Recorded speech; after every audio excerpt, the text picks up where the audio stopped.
Bonjour à toutes et à tous, bienvenue sur KTV, Kwezi FM, le 106.9 pour un temps de parole en direct à la radio et à la télévision. Notre premier invité n'est autre que Fezou. Fezou, bonjour.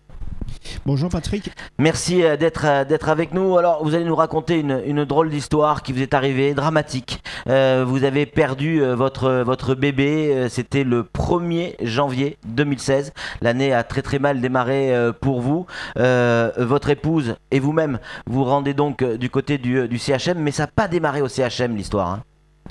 Oui, effectivement, en fait, l'histoire, elle a démarré quand elle était au travail. Donc, elle avait constaté une anomalie par rapport à la grossesse. Donc, je lui avais conseillé d'aller directement voir le gynéco qui s'occupait d'elle, chose qu'elle a faite. Et quand elle a été voir le gynéco, vu qu'il était en consultation, la secrétaire lui a conseillé d'aller aux urgences. Et quand elle s'est déplacée aux urgences, il y avait beaucoup trop de monde. Donc, vu la situation, elle ne pouvait absolument pas attendre.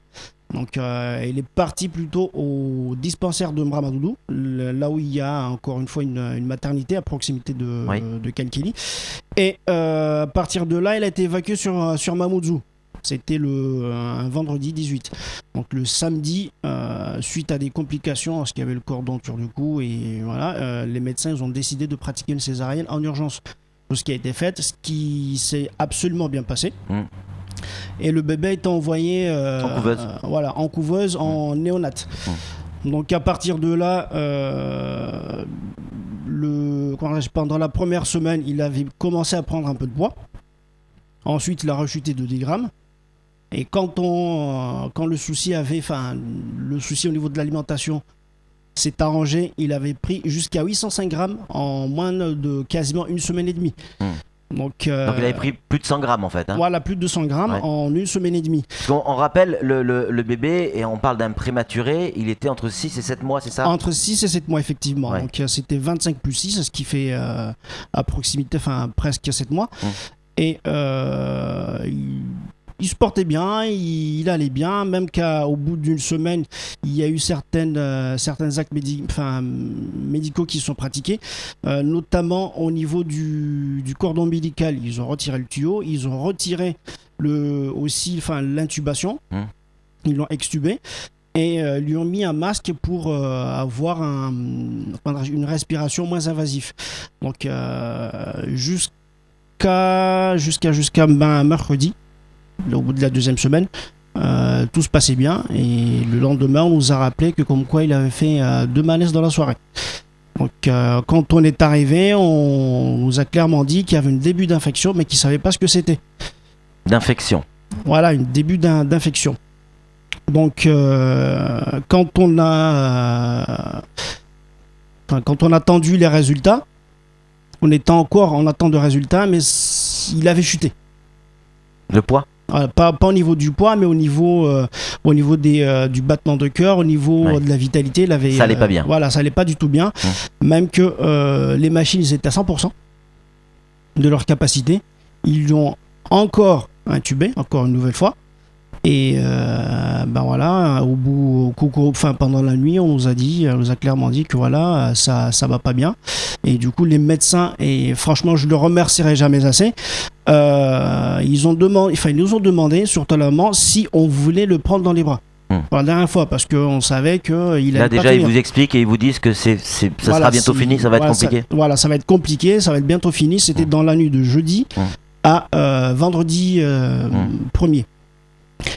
Donc, et encore une fois, je remercierai encore les médecins et le personnel soignant qui nous ont autorisé par rapport à la situation à au moins avoir une personne de soutien qui, ce jour-là, était ma belle-mère.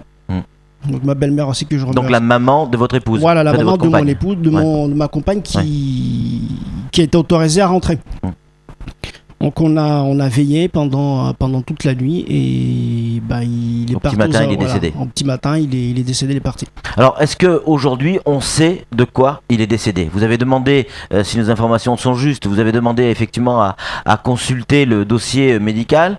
Ça a été un petit peu compliqué, mais vous l'avez obtenu. Est-ce qu'aujourd'hui, vous savez clairement de quoi le bébé est décédé? Oui, le bébé, il est décédé d'une bactérie. Donc une bactérie qui clairement, je rappelle texto les mots du médecin qui a analysé le dossier, Manu porté. Alors ça veut dire quoi, Manu porté? Manu porté, comme son nom l'indique, Manu la main. Donc certainement, ça a été transporté pendant les soins. Ça veut dire que c'est un microbe qui aurait été transporté pendant les soins, c'est-à-dire qui serait arrivé de l'extérieur. Voilà, qui serait arrivé de l'extérieur. Parce que au regard du dossier, quand il a été consulté par le médecin qui nous a bien expliqué la chose, il n'y avait absolument aucune difficulté. Tout allait bien, le bébé prenait absolument du poids. Il prenait, il allait super bien, dès qu'on le touchait, il bougeait. Il était très réactif. Donc c'est à partir de là où voilà, donc la bactérie, il l'a eu pendant qu'il était en couveuse. D'accord. Et donc ça, évidemment, pour vous, vous avez estimé probablement à juste titre que c'était inadmissible. Vous avez porté plainte contre l'hôpital, c'est ça? Voilà, j'ai déposé plainte contre l'hôpital pour homicide involontaire parce que je souhaite aujourd'hui, pas que pour moi, mais que aussi pour l'avenir, les choses soient assez correctes, soient bien faites, les procédures bien appliquées. Que dire en plus? Parce que là aussi, on nous explique que c'est pas la première fois. Et ces derniers temps, c'est arrivé à plusieurs reprises où des prématurés seraient décédés dans des conditions similaires. Ben, décédés dans des conditions similaires, ça, je sais pas vraiment, mais c'est ce que aussi j'ai cru entendre parler. Donc je sais pas si c'est vraiment ça ou c'est encore une fois pour alimenter la polémique, pour essayer de rajouter, mais à mon niveau, moi j'estime que maintenant il est grand temps de réagir, il est grand temps que tout cela cesse. Il est grand temps aussi, je dirais, par rapport aux équipements de l'hôpital, qu'ils aient une bonne dotation, une bonne fois pour toutes. Parce que quand je regarde en prenant de recul un peu de recul aujourd'hui, j'ai remarqué que le personnel soignant, ils n'arrêtent pas de courir. Ils sont constamment en train de courir. Et ça, pour moi, c'est inadmissible. C'est inadmissible qu'il y ait, excusez-moi de dériver légèrement un peu, qu'il y ait beaucoup d'impôts qui sont payés et que les hôpitaux publics ils aient très peu de moyens, que ça soit moyens humains, que ça soit moyens matériels. Pour vous, il y a eu faute, Fezou, ou pas? Il y a eu faute de la part des gens. Est-ce qu'il y a eu faute ou pas? Parce que ça peut arriver, le décès d'un nourrisson. Oui, effectivement, le décès d'un nourrisson, qu'on sait tous que les grands prématurés, c'est très fragile. Voilà, ils peuvent partir à tout moment, comme ils peuvent bien évoluer, et puis d'un coup, boum, ils chutent. Ça, on le sait, mais est-ce qu'il y a faute? L'enquête nous le dira. D'accord, l'enquête le dira. Alors après, on va donner la parole à Flo, mais juste pour aller au bout de l'histoire, on reviendra après sur quelques explications au cours de l'histoire. Selon l'hôpital, vous êtes mis en faute également au moment où vous avez appris le décès de votre enfant. En faute dans quel sens? Vous avez amené le bébé avec vous dans la voiture sans qu'il soit transporté par un professionnel. Sans qu'il soit transporté par un professionnel, oui, mais il y a combien de professionnels à Mayotte? Il n'y en a qu'un seul, on est d'accord. À partir du moment où on essaie de joindre ce professionnel qui, je suis désolé, est censé s'imprégner de la culture locale, chose qu'il n'a pas faite, parce que je vous rappelle juste que Mayotte, on est dans une île musulmane, qu'on n'est pas entre guillemets casse-pied, mais on est tolérant. Donc à partir du moment où on veut s'installer quelque part, il faut d'abord s'imprégner de la culture, connaître la population, chose, je suis désolé, qu'ils n'ont pas fait. Parce qu'ils auraient su ça, parce que vous voulez enterrer l'enfant le plus tôt possible. Voilà, c'est dans la religion. Dans la religion et dans la culture, un défunt ne doit pas traîner pendant plusieurs heures. Or, on est le 1er janvier quand ça se passe, et du côté des pompes funèbres, on vous explique que c'est le 1er janvier. Et que c'est un peu compliqué.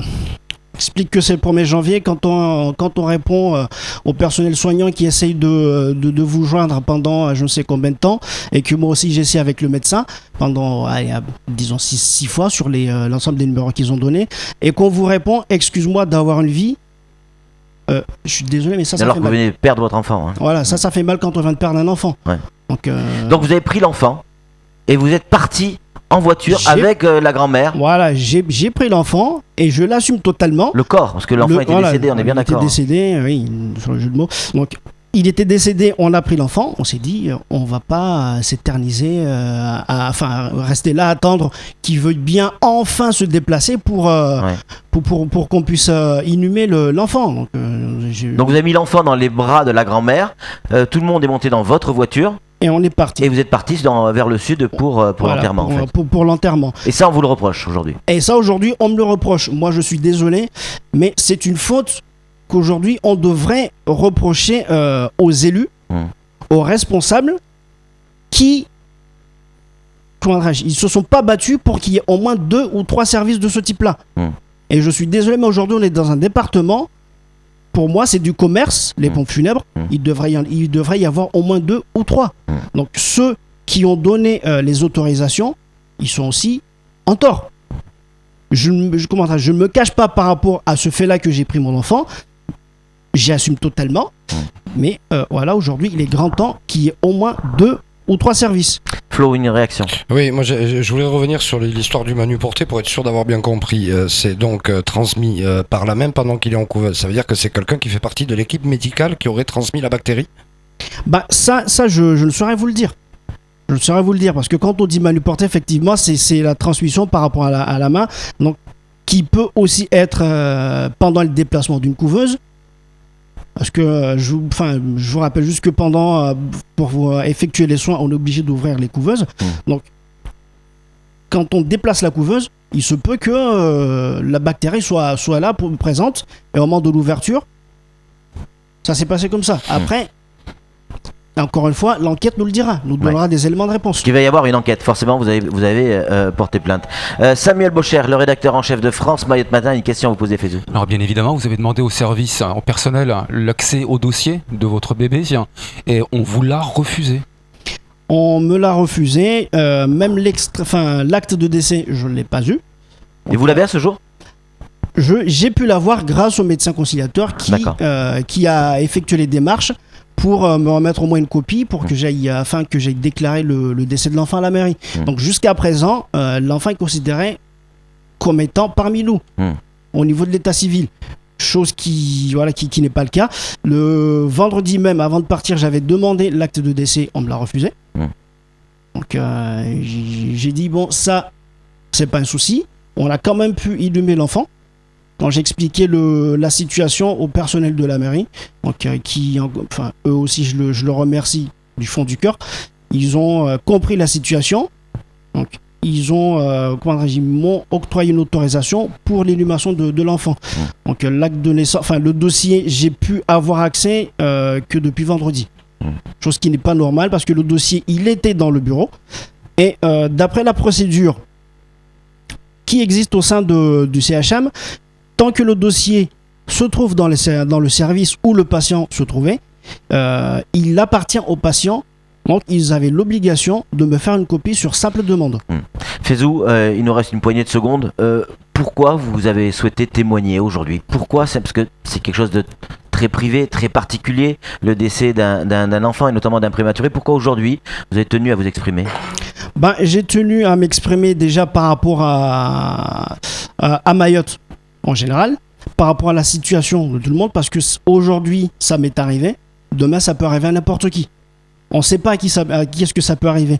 Et pour lancer un appel à la population, demander à la population qu'ils réagissent, parce que quand même, on sait tous qu'on peut réagir par rapport au vote, par rapport aux élections, que ce soit aux élections municipales, aux élections départementales, tout ce qu'on veut.